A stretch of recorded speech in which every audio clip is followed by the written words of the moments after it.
started to go in two directions. One direction was reflections and their diptych, you could say, what is being reflected in the sky. And the other was photographing waterfalls at night with the idea that you don't need a filter at night and there's nobody there. So I kind of had free reign on the waterfalls at night to make them look how I wanted to look. And that all started to come together into how can I bring all these pieces of photographic information into the space. And it all had to be tied together by water. And that's why it's called Fused by Water, and I wanted participants in the space to explore. And so the way I prompt a participant to explore in that space is by showing the reflections, like bringing that moment in time when I'm walking around out here behind the Bascom, looking in a puddle and then looking up and just trying to recreate that in the space. And also recreating my experience of going to all these waterfalls at night and having the sound and having the feeling, and bringing the participant into that sort of night experience for me. And so Fused by Water really drives the participant to look at those two things, either overtly or covertly, and that's really the inspiration for the space and why it is what it is. Well, I got to teach a workshop of 3 adults. That was awesome. Made, a really long-time friend, I think, in Claude. So I've been tutoring him since then. And then, things kind of took a turn with the virus.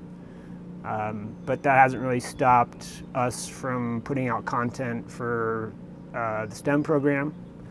And so I've made a number of videos for the middle school age students where they can continue to practice what we had planned under the sort of restrictions that we find ourselves in. And we have a number of tutorial videos online for them to begin to use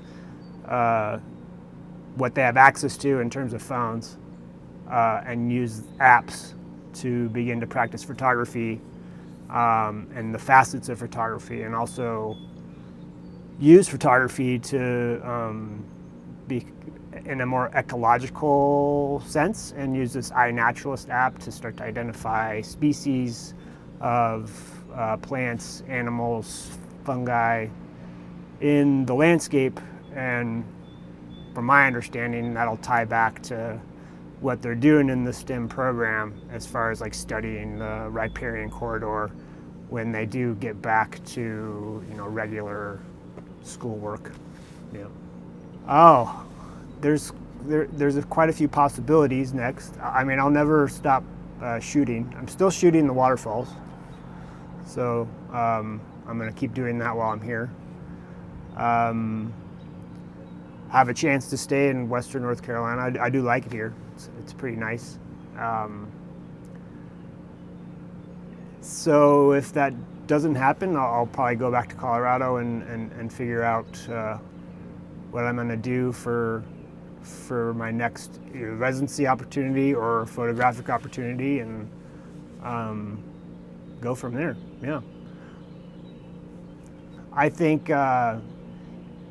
Yeah, I mean, I'd really like to thank you guys and the Bascom and everybody that kind of puts this program together, and it's been a great experience for me, and I would highly recommend it to anybody else that's considering coming to Highlands, Western North Carolina, and the Bascom for creating work and being in a stimulating environment that's also semi-rural and being in a beautiful landscape that's inspiring. Yeah. Highly recommend it, and thanks.